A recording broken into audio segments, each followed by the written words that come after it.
Okay. Hello, everyone. Good evening. Good evening to all.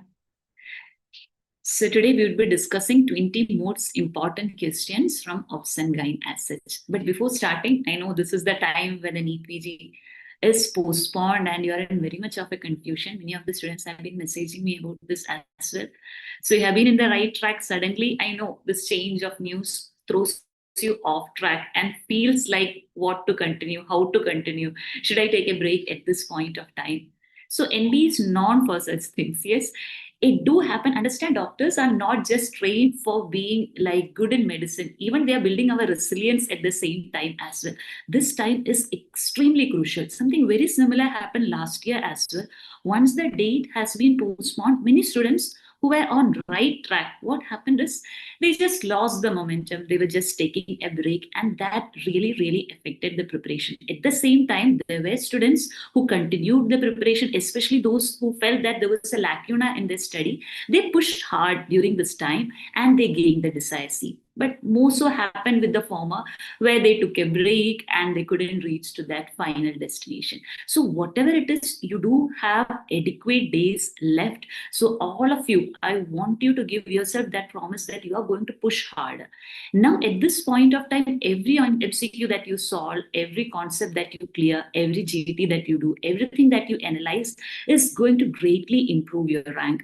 So this is not the time to actually stop. Maybe you can take a break of 1 day or two just to refresh yourself. Still, the dates are not very clear, but it's very important that you push yourself, you keep going, because usually the toppers are not those people who are extraordinary, or maybe not those people who have that high IQ. It's mostly those people who don't give up, who push themselves and go even further. Yes, that's the most important part. Every hard work that you're going to put in right now will definitely bring you closer to that rank. Yes. So do not stop, do not wait, you do not stop till that, and don't think about the date when they are going to announce all those things. I'm pretty sure when you are very close to the exam, you might have been thinking in your mind, if I get few more days, I would have done that. I would have done this. I would have covered this topic. So you got this right now. Take this as an opportunity, use it to the maximum, and don't be so relaxed as well that you completely enjoy it as a vacation. You are going to continue the preparation, push yourself to the maximum. That's most important. Yes.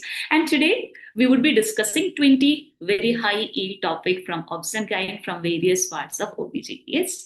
So let's have a look at this question. So a woman has come in the first trimester. She's 30-year-old and she's 12 weeks pregnant. She undergoes a nuchal translucency scan as a part of combined screening. Which of the following statement is true regarding the proper technique as well as interpretation? So let's have a look at the options. I have not looked at the comment box. You can just comment the answers as well. Yes, any doubts or queries, I will take in the meantime as well. Just taking the... Okay. Yes. Right,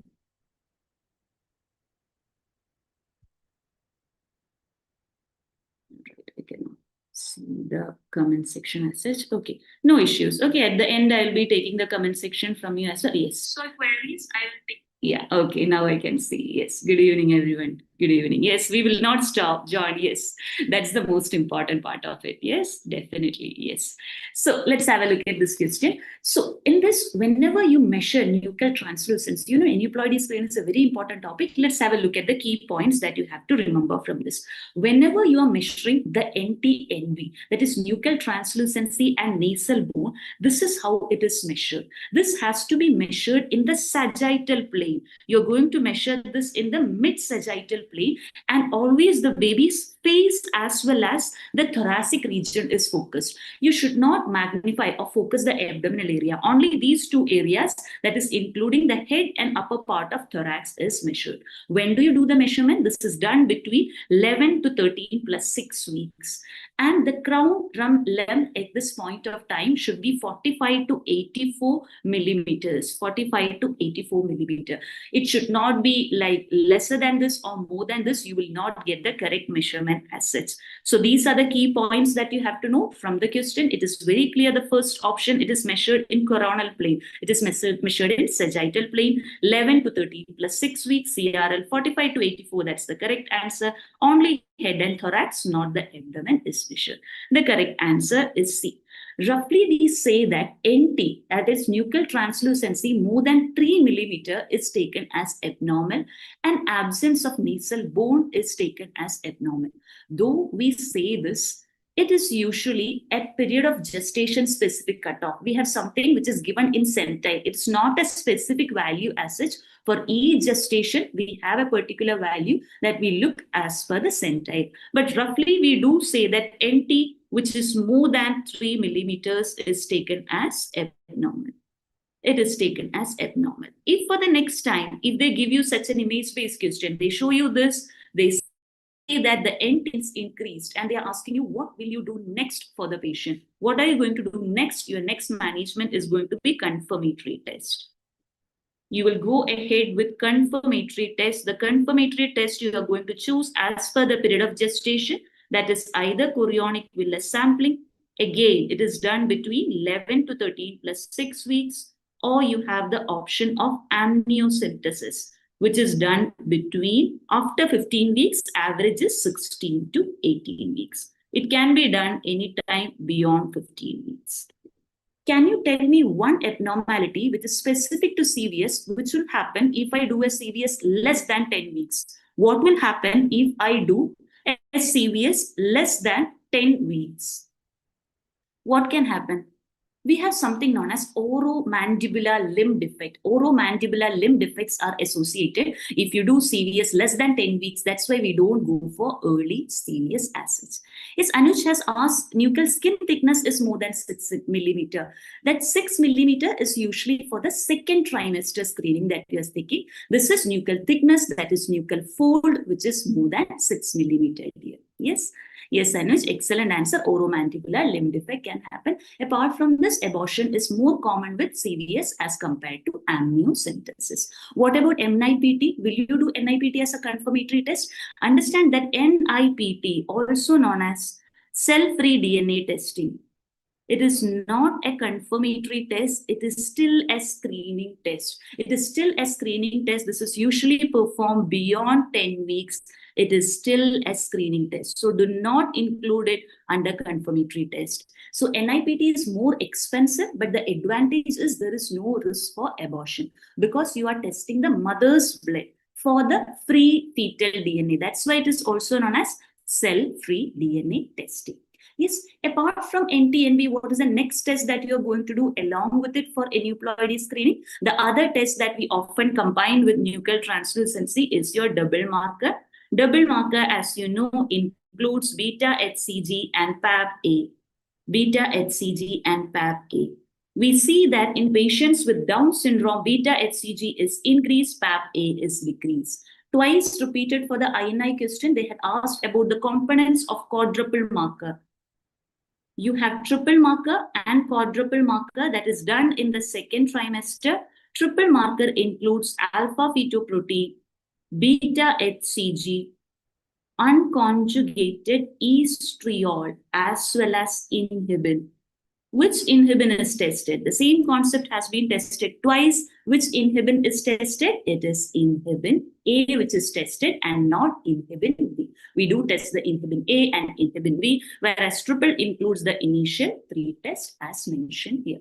To understand the abnormalities that happens in Down syndrome, it is very easy. Remember, beta HCG becomes big. Inhibin increases. Beta HCG increases, inhibin increases, whereas the other two are going to decrease associated with Down syndrome. Yes, these are the key points that you can note from this. Yes. Just one additional point before going to the next topic.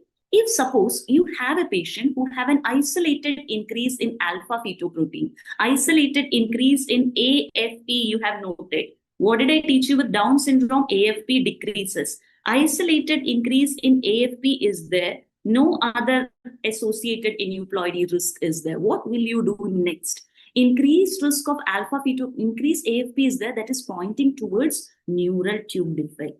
It is suspicious of neural tube defect. Neural tube defect is a structural abnormality, not a chromosomal problem. So I'm going to do a structural scan. What is that? Detailed anomaly scan. So if they ask you, what will you do next? Your answer is going to be detailed anomaly scan. Yes, we are going to proceed with a detailed anomaly scan to understand this. Yes. All right, so the correct answer here is C, 45 to 84 millimeter, as marked here as well. All right, let's go to the next question.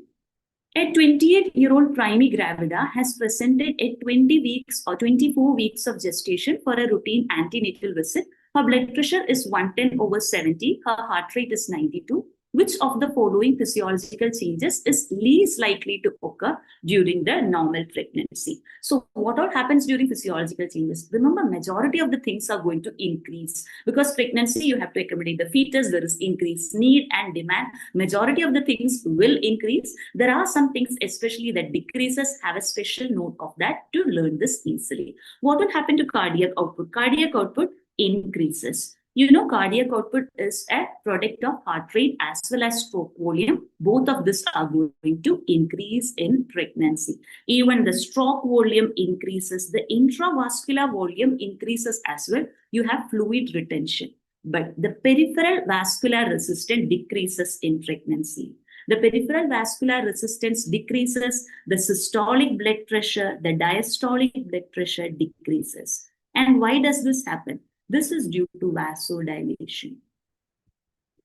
This is due to vasodilation under effect of which hormone? It is due to progesterone. Yes, let's look at the other blood changes as well. So as you know, blood volume increases. The plasma volume increases. Why does the blood volume, plasma volume increases? It is mainly due to water retention.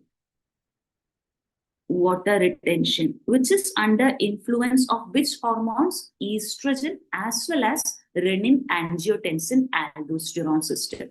Renin, angiotensin, aldosterone as well as estrogen is responsible for this. The RBC mass increases as well, but due to all this water retention and hemodilution,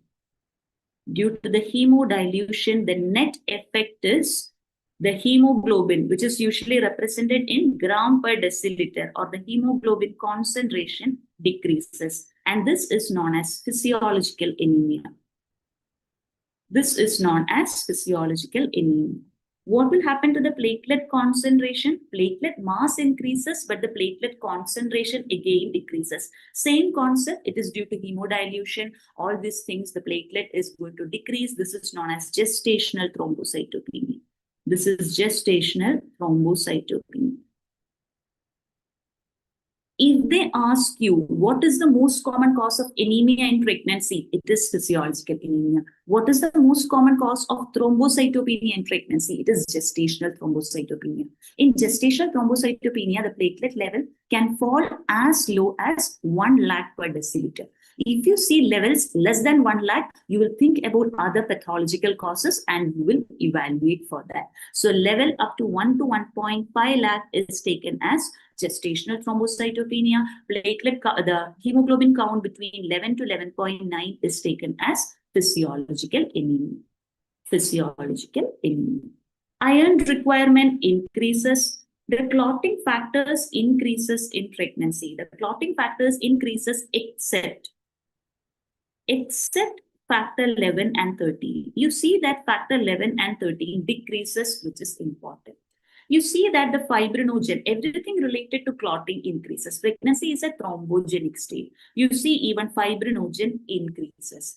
Due to this, again, you will see that there is increased chance of blood clot formation in pregnancy as well.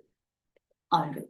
What happens to albumin? Albumin level actually decreases. The globulin level increases. The increase in globulin is due to which hormone? This is under influence of estrogen. They need not directly give you globulin. They can give you any subtype of globulin, like thyroid binding globulin, sex hormone binding globulin, such as TBG, SHBG. All these things are going to increase in pregnancy. And finally, you know that normally albumin to globulin ratio is nearly 1.7:1 for a non-pregnant female, whereas in pregnancy, this becomes 1:1. The level becomes 1:1. Yes, these are the major blood changes that you see. Even we see that the cardiac output increases, the heart rate increases, the stroke volume increases, But the systolic blood pressure, diastolic blood pressure, all these things are going to decrease in pregnancy. Yes, is that clear? Let's move to the next question. Yes, yes, very good. It's under influence of estrogen. Yes, that is increase in globulin is under influence of estrogen. So moving to the next question, a 27-year-old female has presented with 2 months of amenorrhea. There is lower abdominal discomfort. Her previous cycles were regular. Patient has amenorrhea, abdominal pain. Ultrasound shows that there is a gestational sac or there is an intrauterine, no gestational sac or fetal pole, but there is a 3 into 2.5 centimeter mass is seen near the head neck cell region. It should be head neck cell. Okay, it is an head neck cell region. Serum beta HCG is 2800 and she is hemodynamically stable. What is the next step in the management? What is the next step in management? So you are basically seeing an head neck cell mass that is maximum 3 centimeter. No fetal pole. You can't clearly appreciate the gestation sac, but definitely there is a mass. She has amenorrhea. She has abdominal pain as well.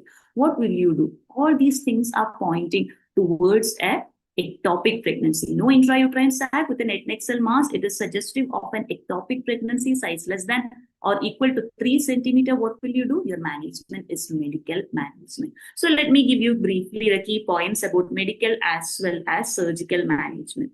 Medical management is basically done if you have an unruptured ectopic. It should be unruptured. Patient should be stable. The size should be less than 4 centimeter. There should be no fetal cardiac activity. HCG should be less than 5,000. And of course, patient has to be compliant. She has to be willing for follow-up. If any of these criteria is not fulfilled, you will go for the surgical management. If any of these criteria is not fulfilled, you will proceed with the surgical management. What medication do you usually give? The preferred medication is methotrexate. The medical management includes methotrexate, that is single dose of methotrexate. It is given as a single dose. Dosage of methotrexate is calculated either as 1 milligram per kg, which is nearly equivalent to 50 milligram per meter square. If suppose 1 milligram per kg is not given in the option, go for 50 milligram per meter square. Meter square refers to the body surface area. We usually prefer IM. Even IV route is available, but the preferred route is intramuscular injection. How many doses? Single dose. The day that you administer methotrexate is taken as day 1, and you are going to repeat doing the HCG on day 1, day 4, and day 7. Day 1, day 4, and day 7. We expect to see a fall of 15% between day 4 and day 7. Between day 4 and day 7, there should be a fall of 15% to say that the treatment is successful.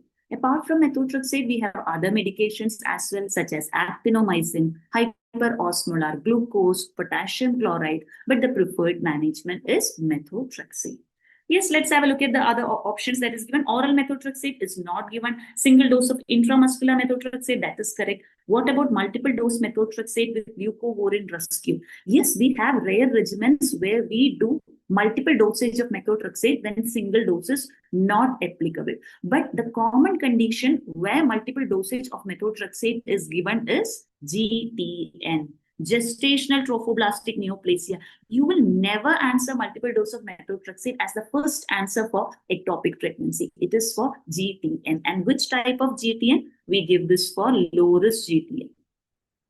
For low risk GTN, where the WHO risk score, WHO score is less than or equal to 6, we give multiple dosage of methotrexate. That's every alternate day we give methotrexate. Whereas if you see that patient is high risk, GTN who is high risk, that is score is more than or equal to 7, we give the patient IMACO regimen. IMACO is a combination therapy where we give ectoposide, methotrexate, actinomycin, cyclophosphamide, and oncovin. Yes, ectoposide, methotrexate, actinomycin, cyclophosphamide, and oncovin. That is IMACO regimen, which is a combination therapy that is given. Yes, here the correct answer is single dose intramuscular methotrexate is given in this situation. Yes. All right. Yes, that leucovorin rescued here, that is also known as leucovorin. Yes, every alternate. That's like this. For example, day 1, day 3, day 5, day 7, I'm giving methotrexate in between days. Day 2, day 4, day 6, day 8, in between, I will give folinic acid. Or that is known as leucovorin rescue. And the purpose of this leucovorin rescue or folinic acid is to protect the normal cells from the tissue toxicity of methotrexate. It's going to protect the normal cells from the tissue toxicity of methotrexate. Yes, dear. Yes, 1 milligram per kg. The other one is 50 milligram per meter square. Yes, Mukul, the dosage here as it is written is 50 milligram per meter square. What is this meter square? It is the body surface area. You check the body surface area of the patient. Again, we have formulas for that. Depending on the height and weight and everything, we have the body surface area calculation. And with that calculation, you are going to give 50 milligram per meter square. That is body surface area. Both dosages are given. Actually, the better one is 50 milligram per meter square. Yes, though commonly because it is easier to calculate clinically, many times we do use 1 milligram per kg, but always in AIIMS as well, they used to make us calculate through 50 milligram per meter square, that is body surface area, which is actually the better measurement. Yes, it will give you more accurate levels as such. Yes, but roughly for quick calculation, you can go ahead with 1 milligram per kg. Yes, but the better one is 50 milligram per meter, but unlikely to give both in the option. Yes, both dosages are there. Both dosages are there. Moving ahead to the next question. A 22-year-old primary gravida at 20 weeks gestation is diagnosed with moderate iron deficiency anemia. Her hemoglobin is 8.7. She reports nausea and vomiting with oral tablets. According to the Anemia Mukh Bharat program guidelines, what is the most appropriate next step in the management of these patients? So, the options given were oral iron, 3 tablets, intravenous IV iron after failure of oral therapy, switch to IM carboxy, that is ferric carboxy maltose injection immediately, and continue oral iron with antiemetics as well as dietary counseling for the patient. Yes, what will you do for these patients? Let's have a look at the options for the management as such. Yes, she reports nausea and vomiting as well with iron tablets. Have a note of that point as well. Let's look at the management. For management of anemia, you just have to divide the patient as mild, moderate, or severe case of anemia. Mild, moderate, and severe. So as I discussed, anemia is basically when the hemoglobin is less than 11. 11 to 11.9 is taken as physiological anemia. What is mild anemia? Mild means 10 to 10.9. Moderate means 7 to 9.9. And severe is less than 7. Severe is less than 7.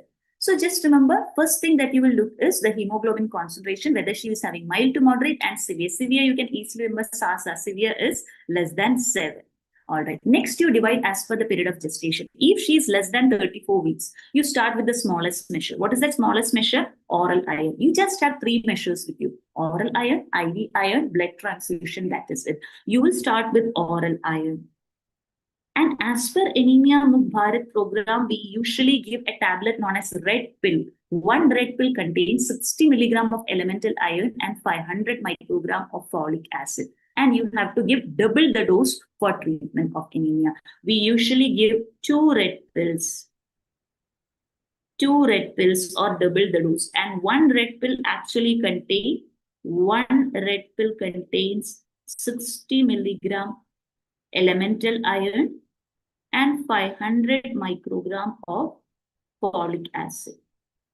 500 microgram of folic acid. This is in 1 pill, I will do double the dosage. And usually we continue with the treatment and we reassess the patient after 4 weeks. If she's not responding or she is non-compliant, then we can shift to IV iron or the parenteral iron. Patient is more than 34 weeks, you directly start with parenteral iron.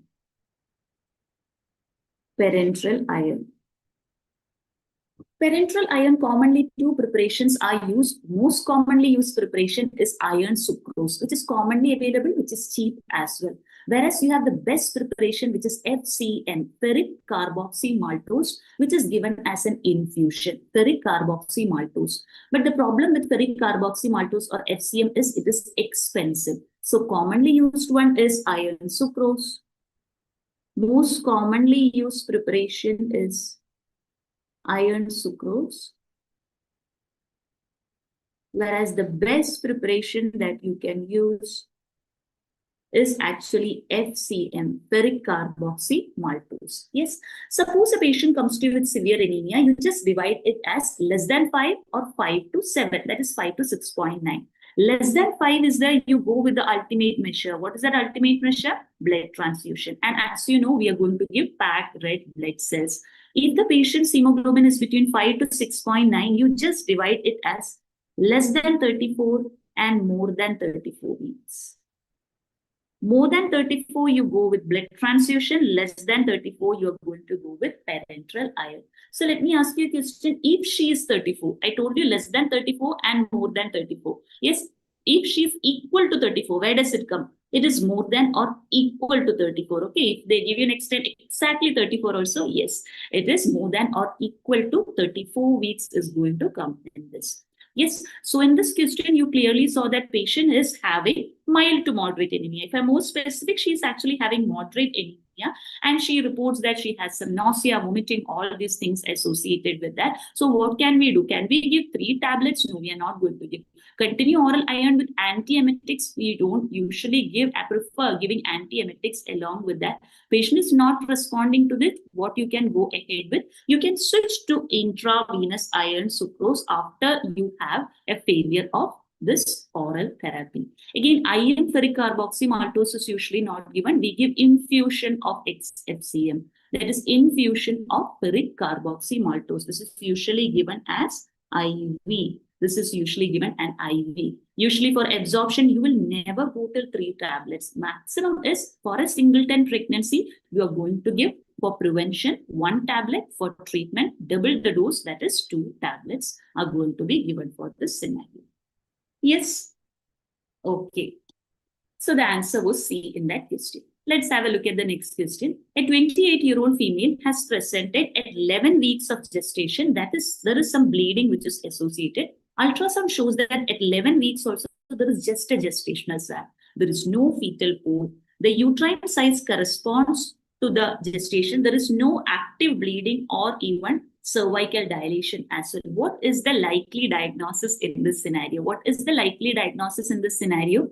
Yes, you are seeing that she's 11 weeks, only there is a gestational sac and no fetal pole is associated. What do you think about? You basically understand the baby is not growing. Baby has died within the uterus. This is a typical scenario of missed abortion. You have a very specific ultrasound-based criteria for missed abortion as well. They have not asked as per the criteria. So missed abortion is when the gestational sac is more than or equal to 25 millimeters with no fetal pole.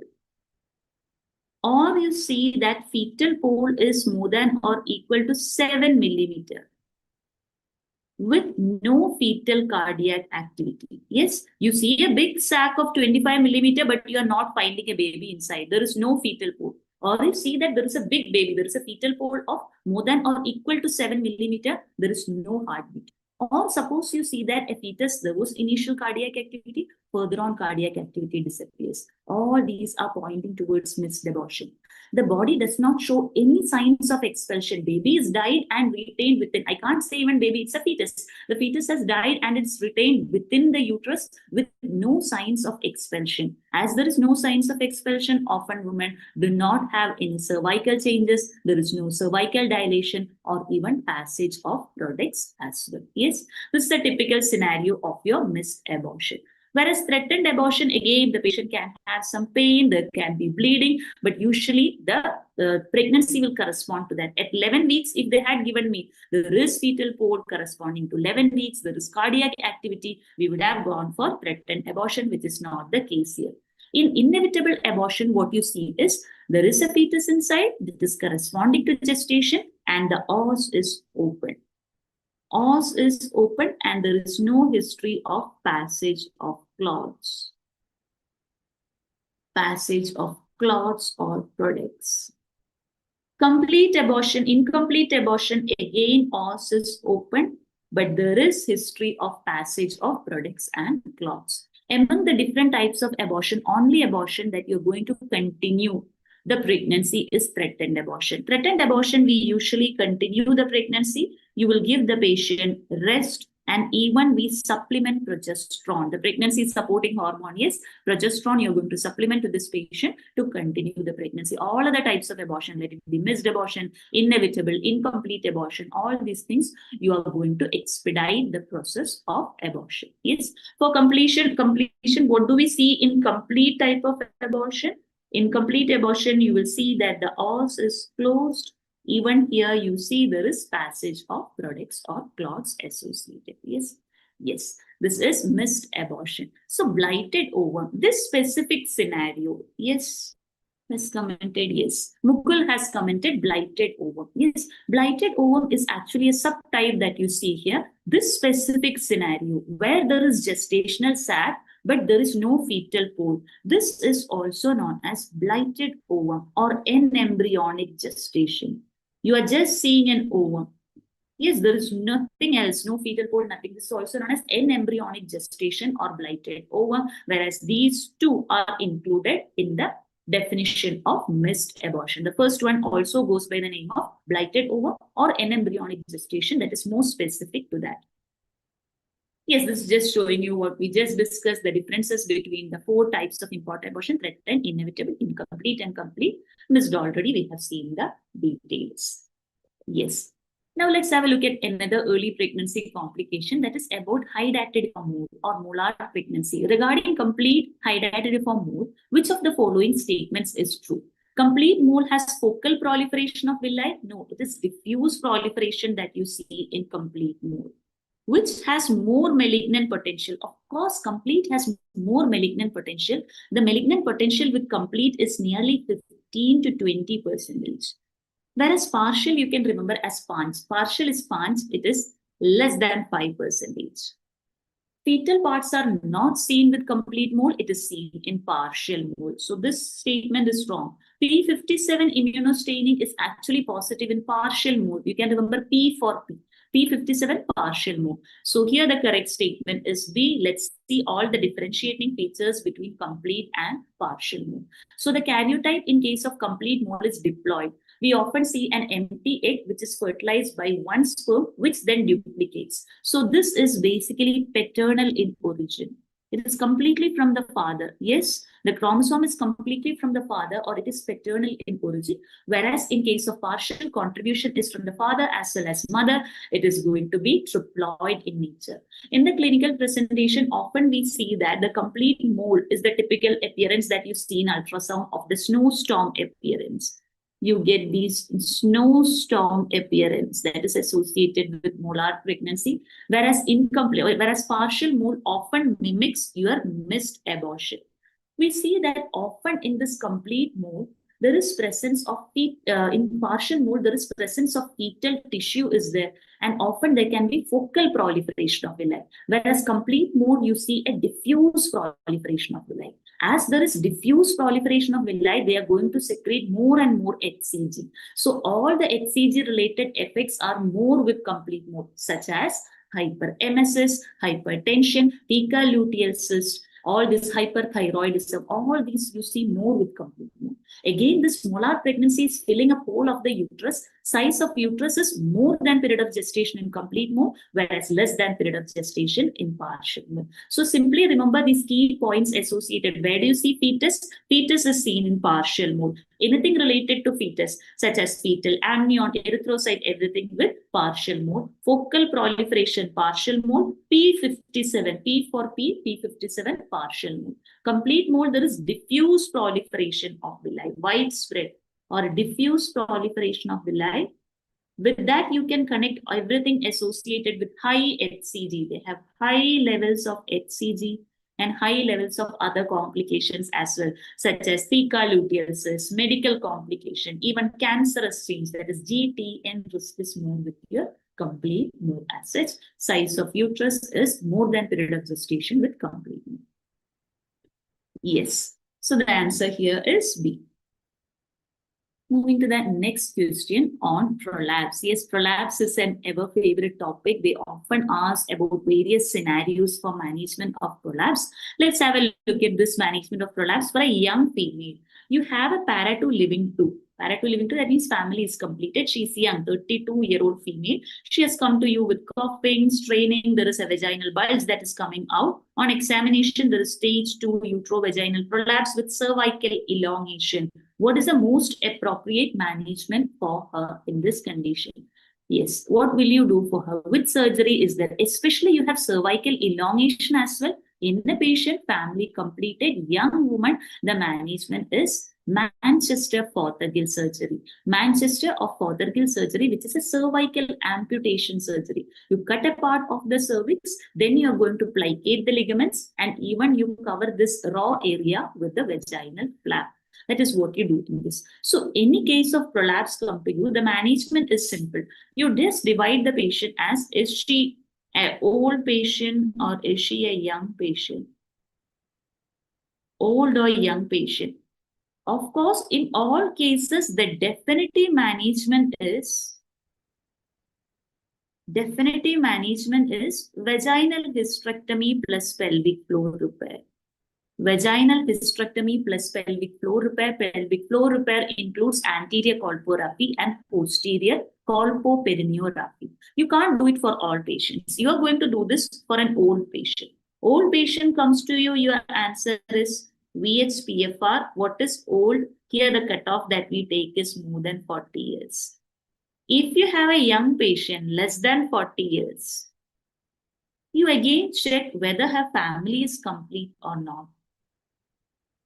If family is not completed,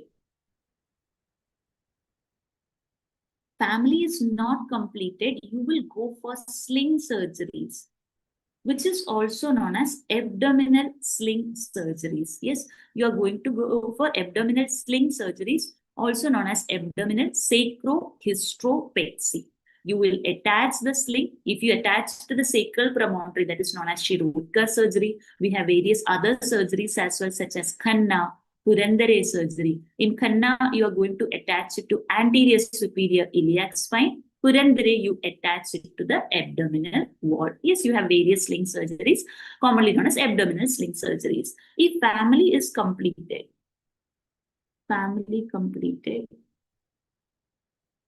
you proceed with, especially in women with cervical elongation, you proceed with Fothergill surgery, also known as Manchester Fothergill surgery. Let me write the whole thing. Manchester Fothergill surgery, which is a cervical amputation surgery as such. If suppose woman is refusing the surgery, or she is pregnant in the puerperial period, any of this, or awaiting surgery, in all these things you can go for a temporary measure. The temporary measure that you use is pessary.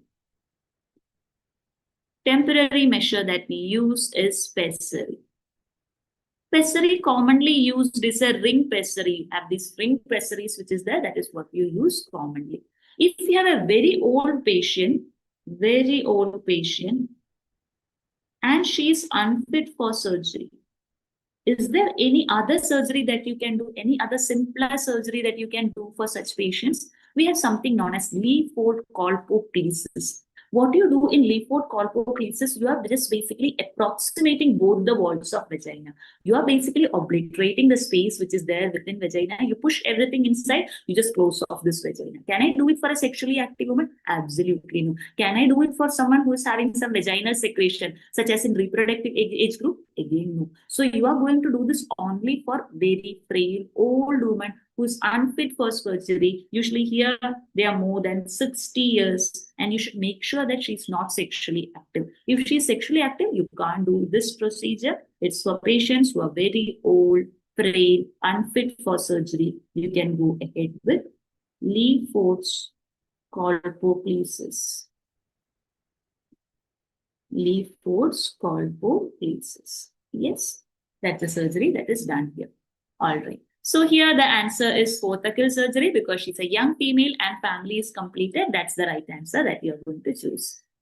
Yes, I can see all correct answers in the comment section as well. All right. Can we go ahead with the next question? Identify the HSG that is given below. I have put this topic because often I do see students confusing between the various HSG images, especially the doubt arises between septate as well as bicornuate uterus. By looking at this image, can you please tell me what type of HSG is given over here? Is it septate uterus or a bicornuate uterus? Septate, bicornuate, didelphys, unicornuate are the options. Yes, you can start commenting in the comment section. Let's see the HSG images one by one. Then I'll tell you the answers written over there. Yes, no issues too. So this is the normal HSG that you're seeing. Anytime you get an HSG image, start tracing from below. You look at the uterine cavity. Why I stressed on this fact is sometimes there might be some irregular filling defects which is there, which you might miss out if you're just looking at the tubes and everything. Start tracing from below, then look at the tubal outline, then look at the spill. Spill is there means tubes are patent. Spillage of dye is there, tubes are patent. All right, let's have a look at various abnormalities. First image, what you're seeing is there are presence of two cervix. There is presence of two cervix, two uterine cavity. Two cervix is the buzzword for uterine didelphys. Two cervix is the buzzword for uterine didelphys. Yes, let's have a look at the next image. So you have two images here. The first one is septate. The second one is bicornuate. How did I say that?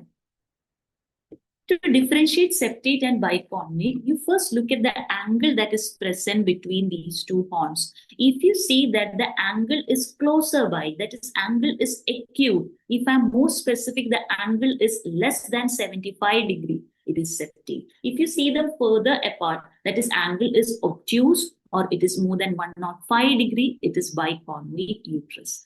The second differentiating factor is the intercornual distance. You might not be able to measure this in the exam as such, but if they have given you this value, this intercornual distance is less than 4 centimeter in case of septate, more than 4 centimeter in bicornuate. Yes, so the key differentiating factors are the intercornual angle is acute, less than 75 degree in case of septate, whereas it is obtuse, or more than 105 degree in case of your bicornuate uterus. You see the intercornual distance is less than 4 centimeter in septate, more than 4 centimeter in case of bicornuate.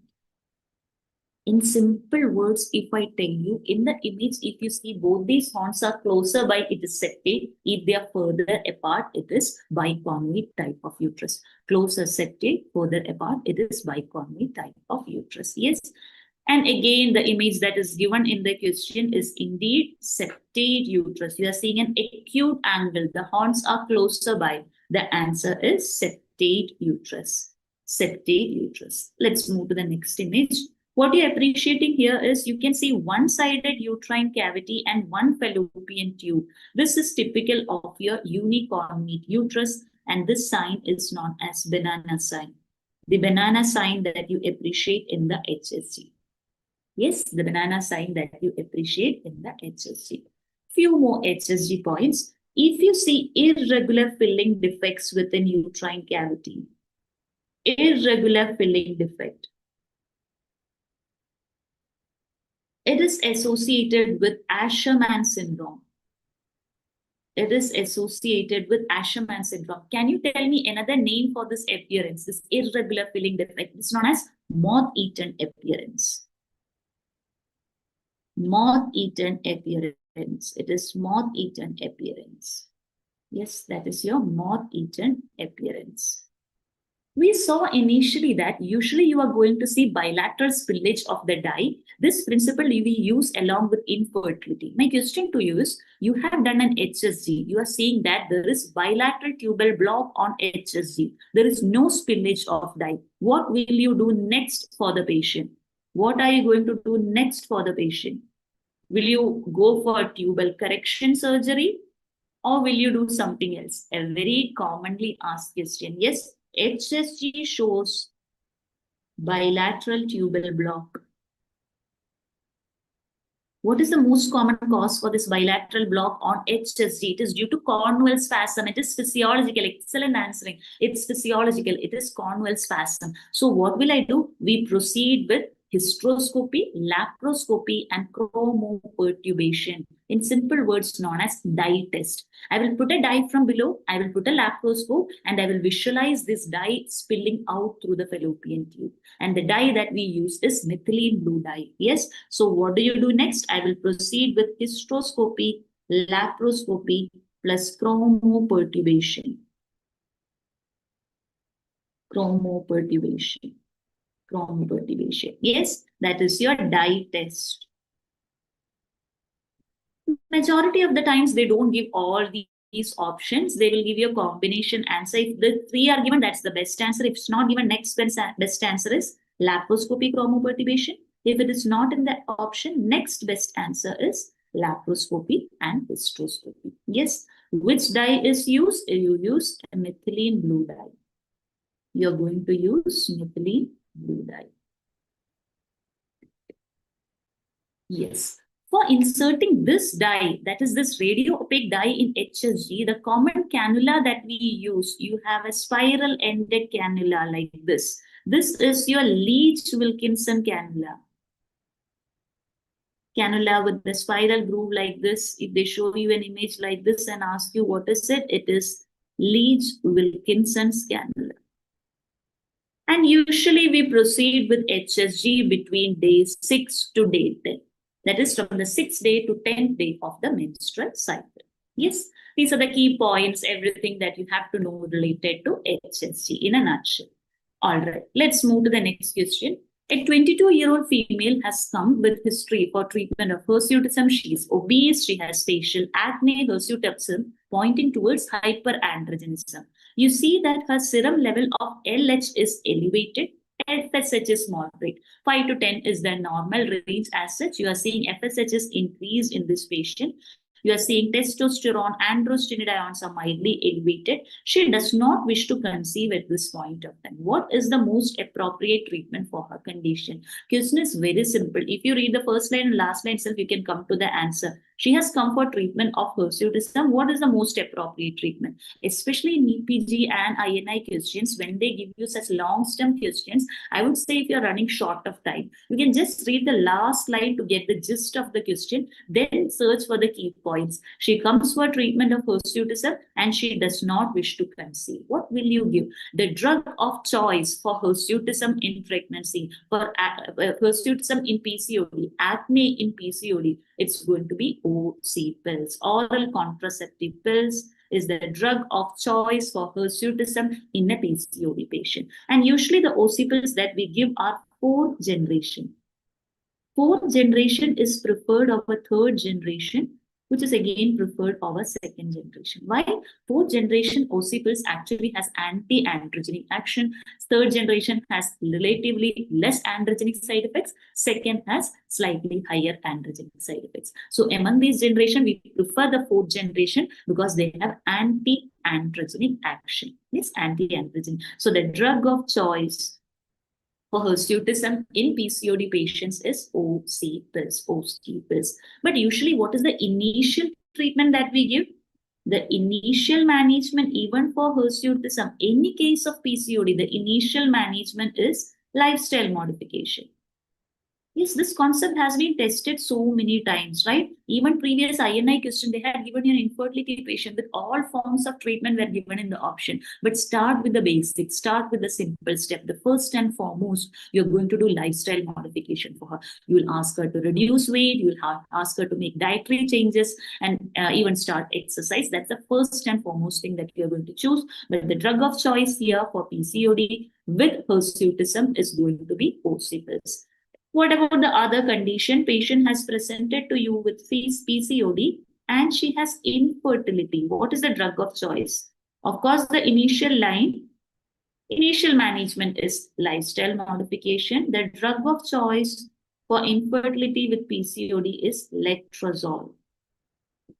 Overall, the drug of choice for ovulation induction is considered as clomiphene citrate. But for PCOD patient, the drug of choice for ovulation induction for OVI or ovulation induction is letrozole. What is the treatment that you give for patients with insulin resistance? You will give an insulin sensitizer, that is metformin. Yes, these are the drugs that I want you to remember mainly in this. Ocipils, drug of choice for hirsutism with PCOD, infertility with ovulation induction for PCOD, letrozole, insulin resistance, metformin.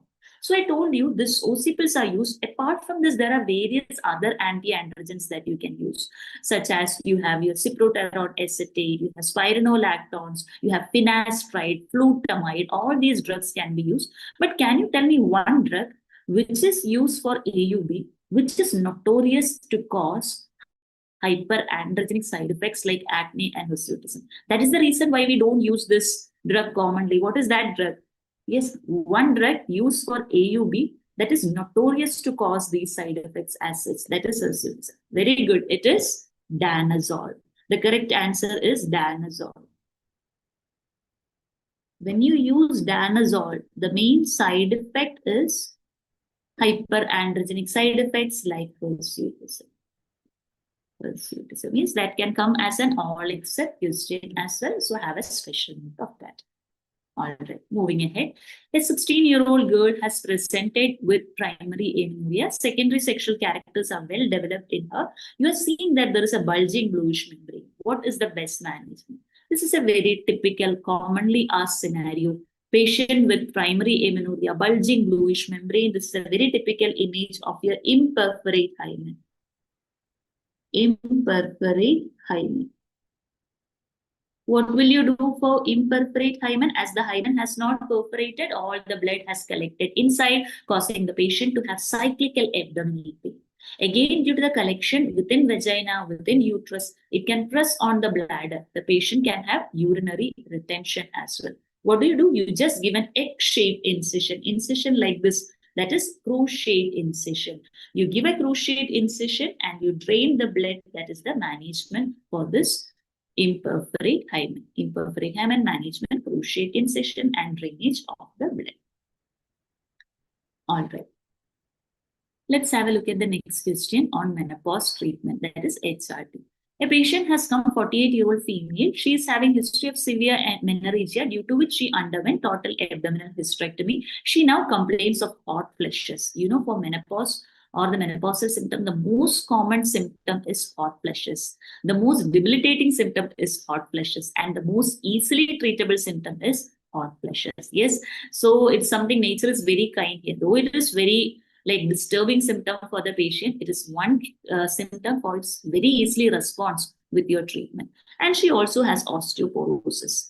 You did an examination, breast exam, everything is normal. Which of the following is the most appropriate treatment? So patient presents with menopausal symptoms such as hot flushes. We have a simple principle in gynae. Whichever hormone is deficient, you just need to supplement that. These symptoms are mainly due to low levels of estrogen. So you will give the patient estrogen. What happens when you give estrogen is it can cause endometrial hyperplasia, endometrial cancer. So we generally add in progesterone along with estrogen so as to avoid endometrial hyperplasia and cancer. In this case, the patient does not have a uterus. So there is no risk of this. So you can just add in estrogen. So whenever you have a candidate in whom you want to start in HRT, if nothing is given, your answer is going to be estrogen plus progesterone, or if they specifically give you uterus is there, basically they will give you that there is no history of hysterectomy or something like that. Always start estrogen plus progesterone if the patient presents to you with systemic symptoms. And majority of the time they ask hot flushes itself. Yes. Uterus is absent. You just give estrogen alone. Why do you give progesterone? Your answer is to avoid endometrial hyperplasia, endometrial cancer, because progesterone stabilizes the endometrium. It has anti-proliferative action. Yes, if suppose a patient comes to you with local symptoms such as vaginal atrophy, often due to the low levels of estrogen, the patient can have vaginal atrophy, vaginal dryness, and vaginal dryness. Even difficulty in sexual intercourse can be there associated with that. Local symptoms, give local treatment. Yes, you're going to give local estrogen creams.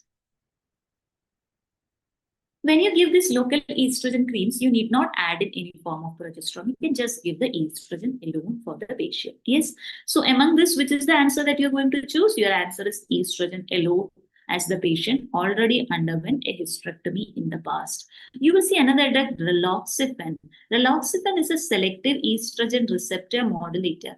There is one point that you have to note about raloxifene. Raloxifene, this is often given for osteoporosis, but the problem with raloxifene is this is one drug which is notorious to cause hot flashes. So rather than helping you with the scenario, it is going to deteriorate the hot flashes. Raloxifene, one important side effect is hot flashes. Important side effect is hot flashes. Yes, the side effect that you see is hot flashes. Hot flashes is the most common symptom that you experience with menopause. The earliest symptom that you experience with menopause, it is hot flashes. What are the hormonal changes that you get once a woman hits menopause? In menopause, FSH levels are elevated. We often see that FSH level is more than 40 milli-international unit per liter. We see that the LH levels are also elevated and the estrogen levels, estradiol level is low. Which is the estrogen that is predominant in menopause? Which estrogen is seen in menopause? E1 or estrone is seen in menopause.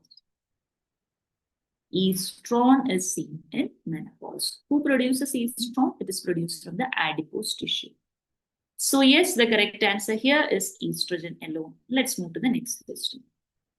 Which of the following statements regarding anti-D immunoglobulin administration is correct? Okay, we know if a patient is Rh negative and her ICT status is negative, we usually give the patient anti-D. The first dose that you give is at 28 weeks. Then again, you give anti-D after delivery. Usually this anti-D is given within 72 hours. Will you give anti-D for all patients after delivery? No, we are going to check the baby's blood group. If you see that after delivery, baby's blood group is positive, that's the time where you give anti-D. It's not enough to remember baby's blood group is positive. That's the basic information that you have to remember. We often check one more thing in the baby's blood. One is baby blood group, and the next investigation is the DCT test, direct wound test. If you see that baby blood group is positive and DCT is negative, that's the scenario where you give anti-D injection. Usually this anti-D, as I told you, is given as soon as possible within 72 hours. Suppose you have a woman who did not take this anti-D within 72 hours. You can give maximum till 4 weeks, not beyond that. Maximum is till 4 weeks. Yes, this information has been given in the points. Let's have a look at the options and you tell me the answer. It should be administered to all newborn within 72 hours. Seems right. Irrespective of blood group, not correct. Yes, it is given only if the baby blood group is positive.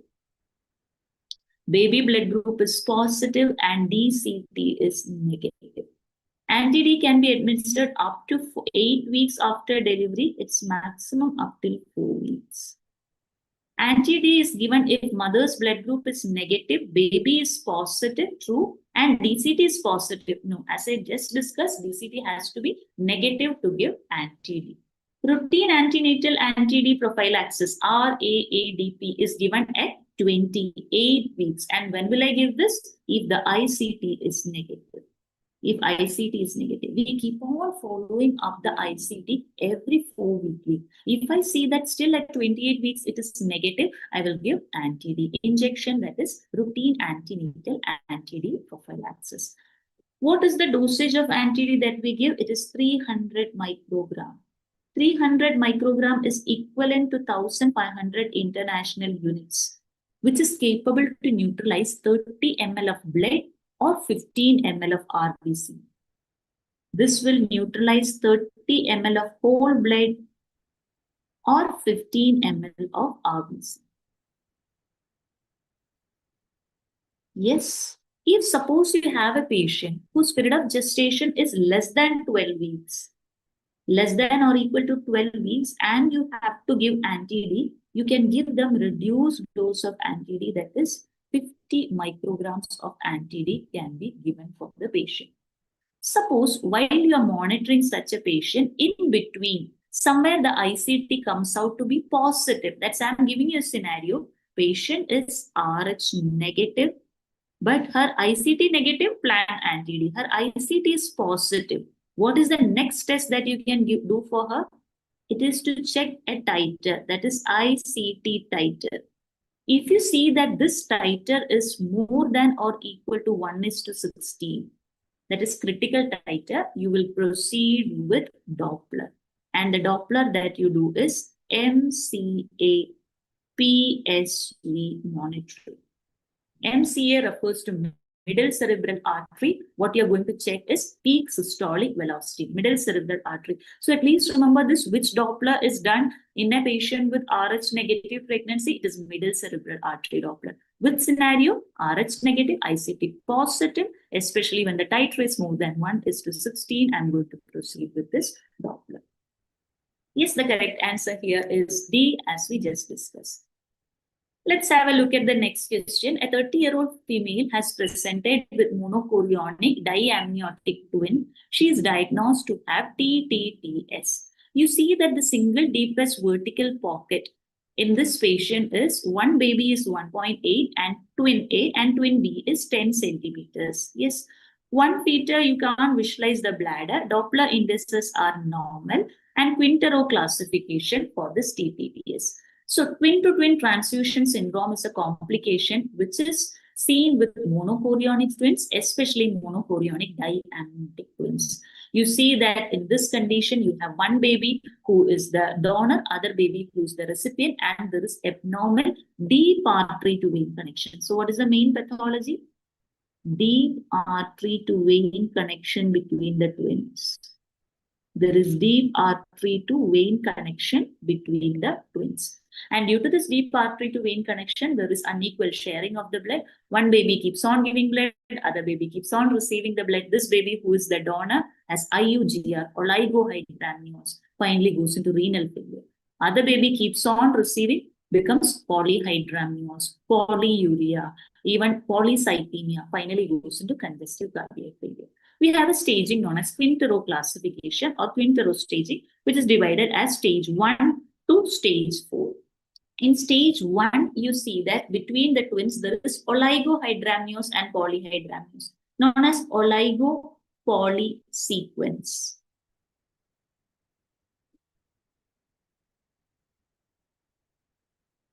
Oligopoly sequence. So one baby has oligohydramnios. How do you say there is oligohydramnios? Oligo, basically, you are going to see that in oligohydramnios, AFI will be less than 5 or single deepest pocket SDP is less than 2 centimeters. Whereas polyhydramnios, AFI is more than 25 and SDP is more than 8 centimeters. Yes, you can clearly see from this that this is a case of oligohydramnios, polyhydramnios. In stage 2, apart from this, you see that bladder shadow is absent. Bladder is not visualized in the donor twin. The person who is giving the donor twin, the bladder shadow is not seen as such. Yes, so and the third stage, you see there are Doppler changes. Doppler changes. In stage 4, you start appreciating high drops. High drops in either one twin or both the twin. Either in one or both the twins. Finally, stage 5, you have death, that is intrauterine demise of either one twin or both the twin.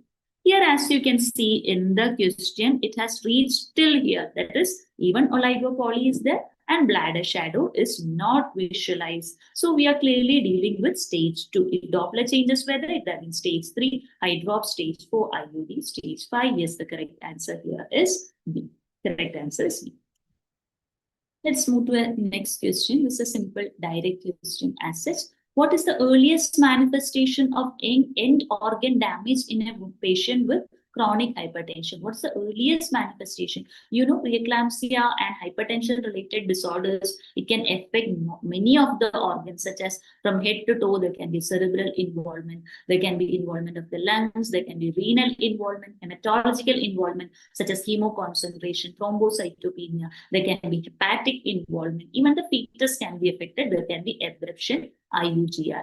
Yes, among this, the earliest manifestation that you see is renal impairment. The first of the earliest manifestation that you're going to see is renal impairment in this renal impairment. Yes.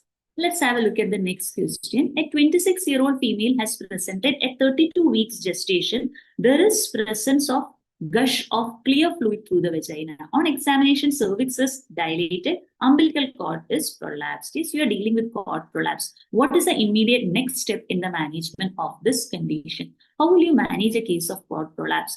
First and foremost, actually, you have to check whether the baby is alive or not. Why? If the baby is alive and there is cord prolapse, the baby can die within minutes if left untreated. So you have to intervene as soon as possible, and the definitive management is to go for cesarean section, emergency cesarean section. But there are some things that you do in the meantime so as to ensure that the cord is not compressed, or to relieve the pressure on the cord. In the meantime, you are going to do some temporary measures or measures to relieve the compression on the cord. Let's have a look at these measures. These measures include either you manually elevate the head. You can just press through the vagina, you manually elevate the head, or you can fill the bladder. Do a retrograde filling of the bladder so as to push the head, or keep the patient in this position, that is knee chest position or even Trendelenburg position. All these are the temporary measures that you do. All these are the temporary measures to relieve the pressure on cord.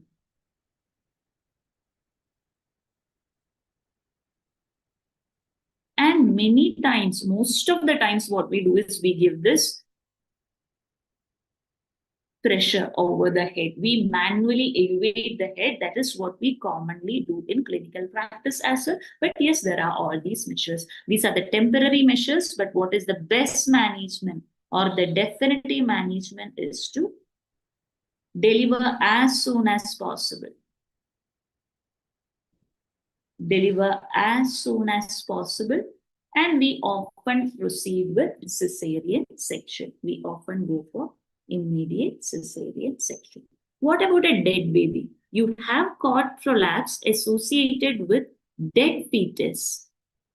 Fetus is dead. In that scenario, there is no point of hurrying, no point of going ahead with cesarean. We prefer to do a vaginal delivery. We prefer to do vaginal delivery. Same concept even with vasa previa as well. Vasa previa is a condition where fetal blood vessels are traversing over the os. Sometimes when you rupture the membrane, these vessels can bleed, baby can die within minutes. So vasa previa is suspected or even diagnosed, immediately go for cesarean section. But baby is dead, there is no point of going for CS, you proceed with vaginal delivery. Yes, so first one is manually elevating the head. Second, you are seeing retrograde filling of bladder. This is knee chest position. And what you are seeing here is your Trendelenburg position. Yes, let me ask you a question. Where do you see all four position or Gaskin's maneuver, Gaskin's position? All four position? Yes, where do you see that? Yes. With shoulder dystocia. Very good. With shoulder dystocia. After you have tried everything, before going ahead with the destructive maneuvers, you have the maneuver that's all four position. Yes. Compare it with this knee chest position. It's not the same. Here the patient is on her knees as well as chest like this, so that the gravity helps to bring down the pressure over the cord. Yes. How to fill the bladder? You can just put in a catheter here. Just like the Foley, you are taking out the fluid. Just like that, taking out the urine, similar to that. Instead of this, you can inflate it. Just connect it to the saline bag, and through the same channel, you can fill the bladder. Once the bladder is filled, you can just clamp it so that the urine does not come back in a retrograde manner. Yes, you just fill it with that same channel. Just put in a Foley inside, and you're going to fill the bladder. That's how you fill it. Yes. Yes, shoulder dystocia. Yes, so many correct answers. Very good. Excellent. I think you are all right on track. Yes, now is the time for the fine tuning to happen. Yes, perfectly on track with everything. Yes, so the answer here is manually elevating the presenting part that should be done in this. Amnio infusion is usually done along with your cord compression, which is associated with oligohydramnios, not here. External cephalic version is done for transverse lie and breech.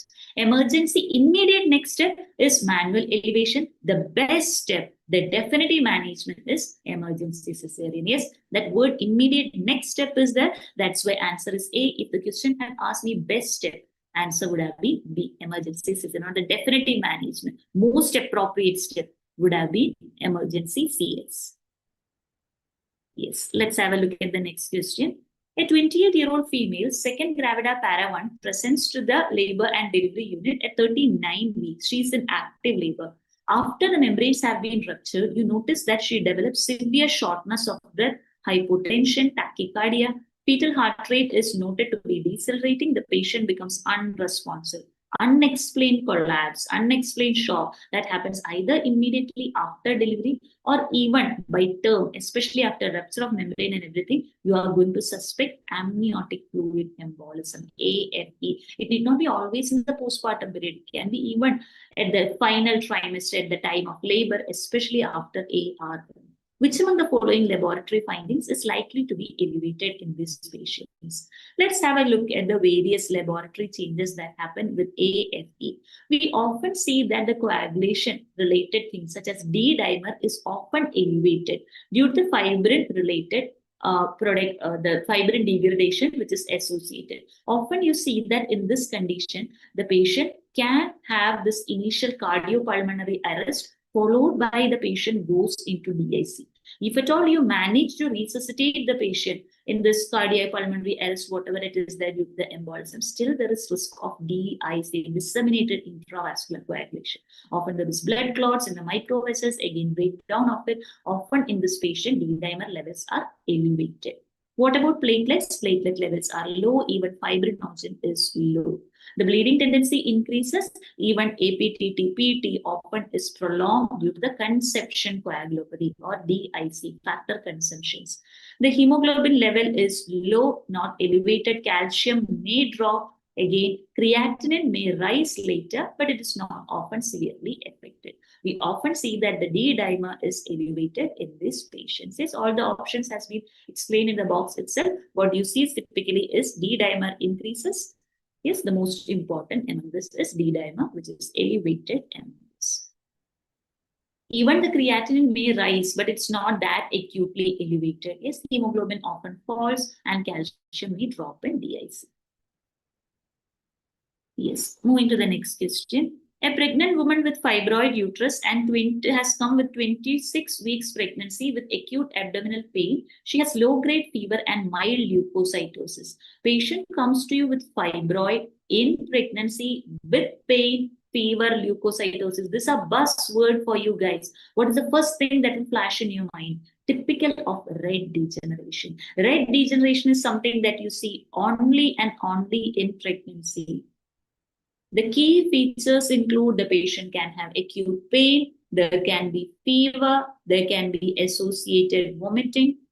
There is often increased counts, increased leukocytes, even ESR can be elevated.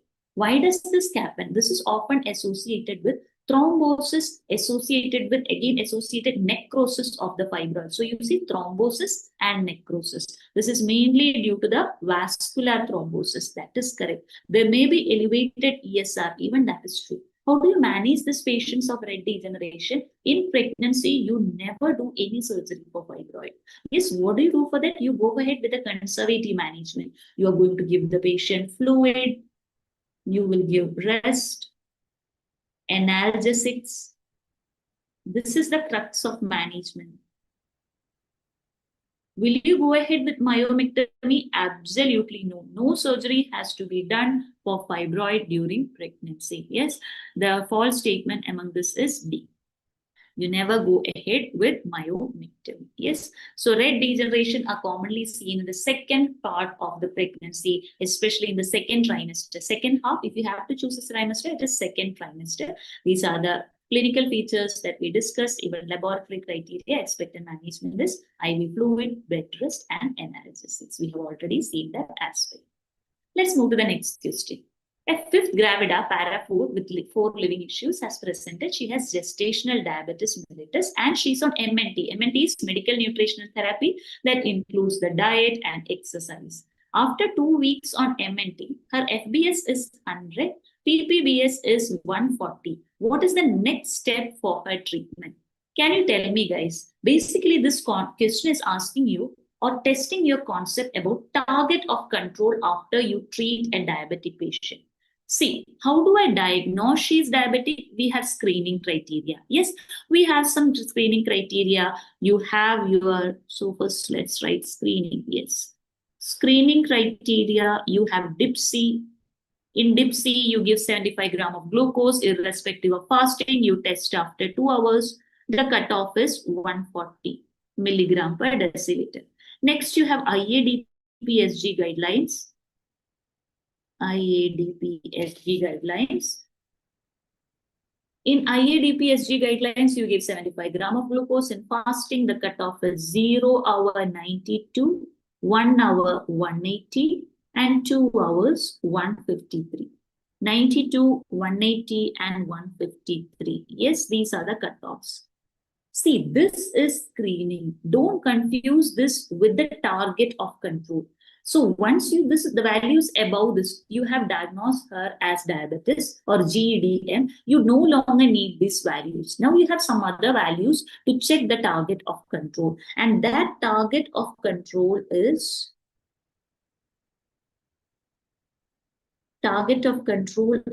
for FBS 95, 1 hour value 140, and 2 hour values 120. If any value you see goes beyond this, you understand her target is not reached. If she is on MNT, you will shift her to insulin. See, you can clearly see fasting is 100. Postprandial, which refers to 2 hour value, is 140, where the target should have been 120. Both values are crossed, means your medical nutritional therapy, she is not being controlled with your MNT. What will you do? You proceed with insulin injection. Yes, usually after starting MNT, we reassess the patient after how many weeks? After 2 weeks. Will you switch over to oral hypoglycemic agent? We don't often prefer OHAs. Only 2 OHAs are approved in pregnancy. These are metformin and glyburide. Then why don't I prefer OHAs? OHAs will cross the placenta. These 2 OHAs does not have any teratogenicity, but still they can cross the placenta. That's why we don't prefer these OHAs in pregnancy. Immediately deliver, there is no point of delivering. Yes, just at this period of gestation, need not consider delivery just before. Because of this, your correct answer is you will shift over to insulin. Yes, did you get it correct?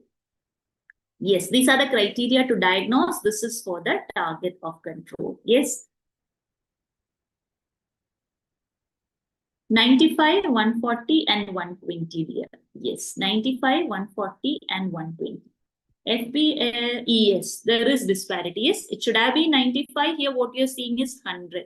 For 120, what we are seeing here is 140. Even if you take it as 1 hour level, also still FBS is elevated here. Yes, FBS. It is PPBS usually refers to the 2 hour value. Here it is elevated as well.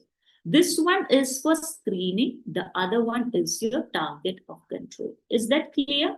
Yes. Did you answer it as correct? I think yes, Indu has commented. Yes, she had indeed marked B, right? Yes, the correct answer is B.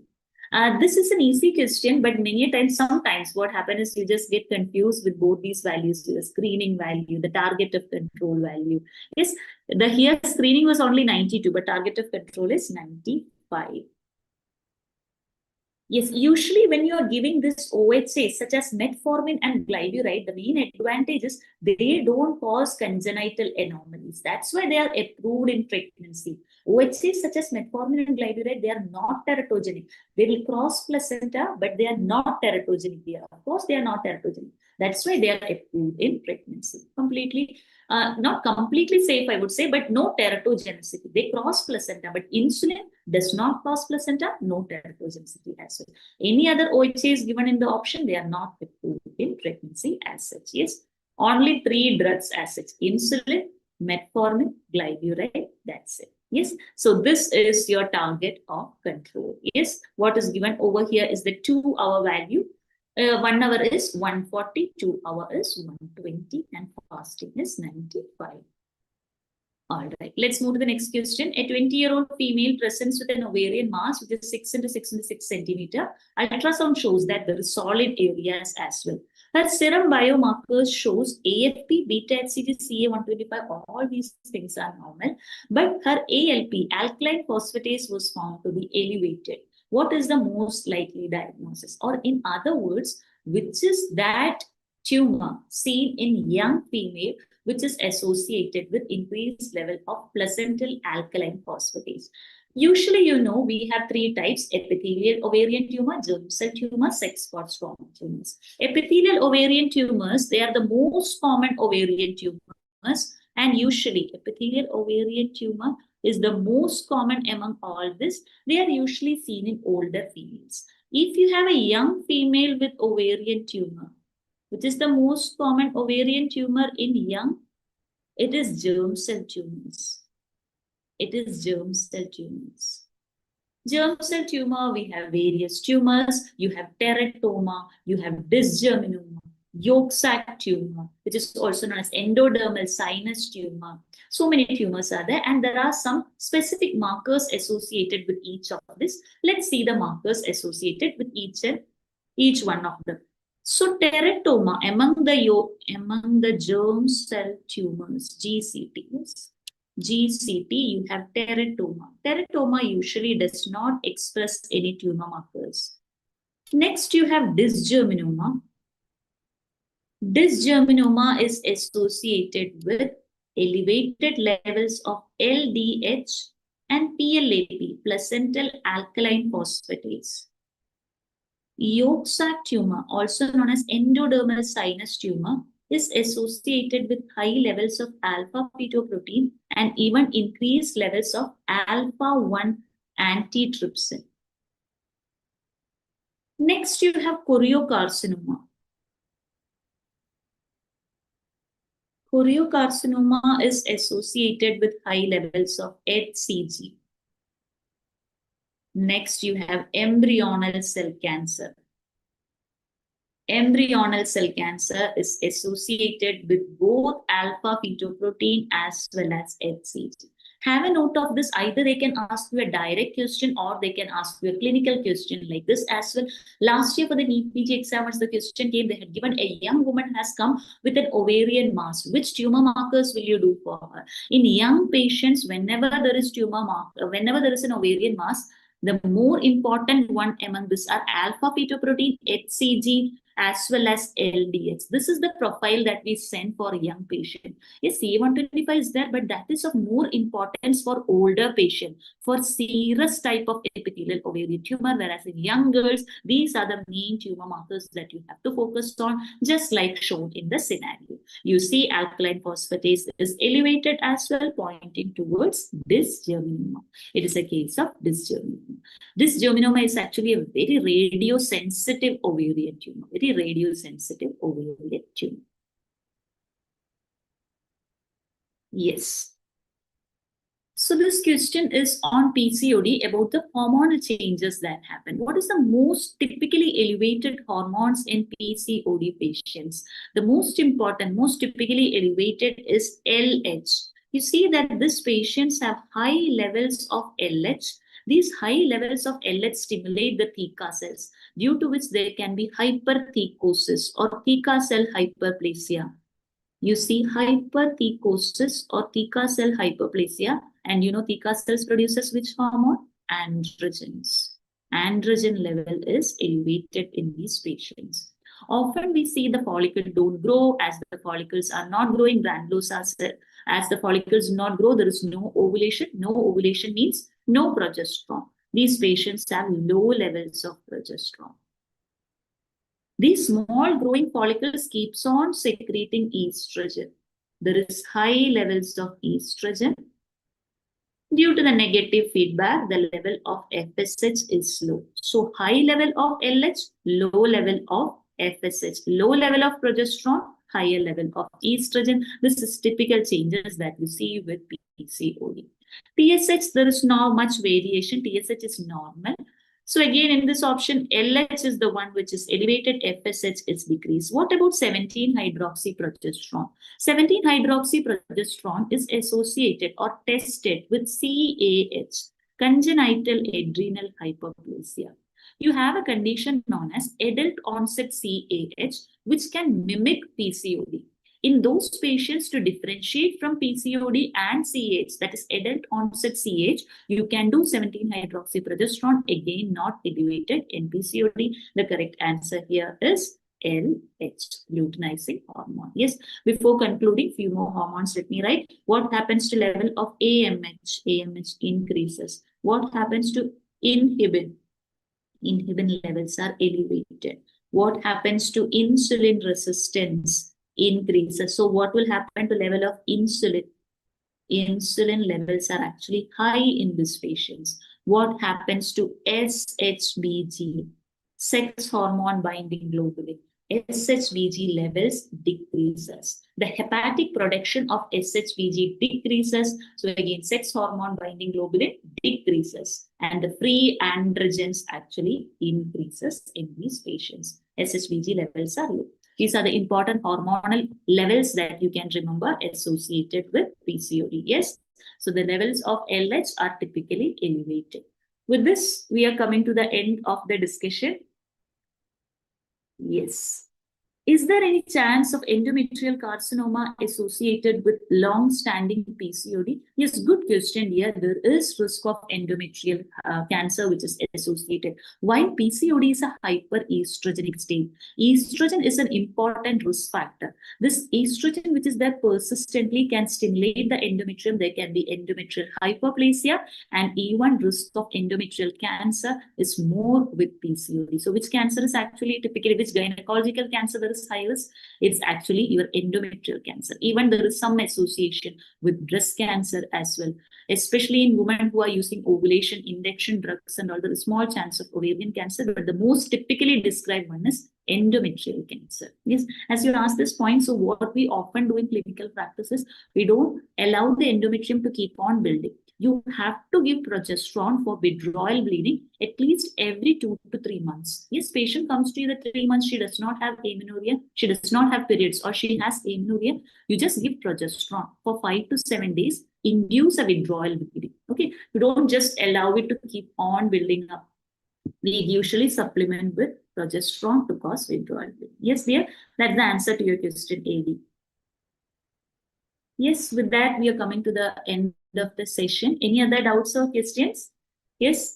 And I would again like to remind you that take this time very seriously. Yes, you can definitely reach that dream destination. Every effort that you're going to put in right now is extremely important. Even one extra MCQ that you're solving, one extra concept that you're doing. And many students have been messaging me that they did not get time to do the GT, what to do. Now you've got time. Yes, take it as that well-deserved time where you're going to utilize it to the maximum. Yes, definitely you can bring a huge change.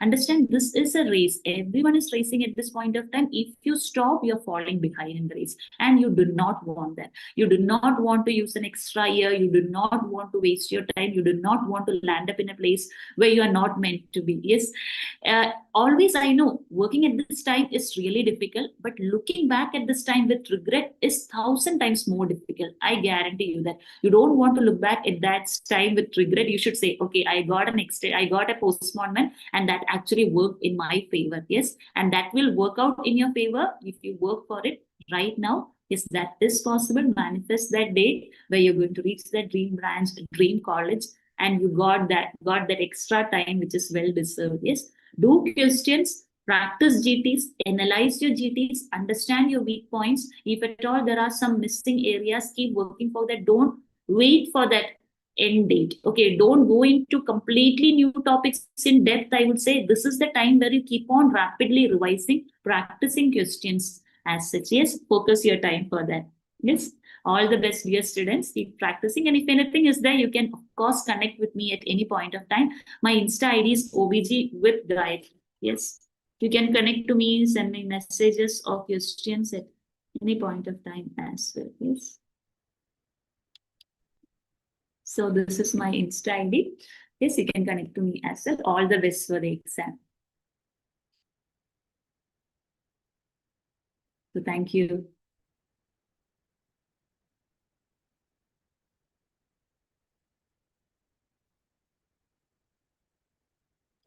Thank you, ma'am.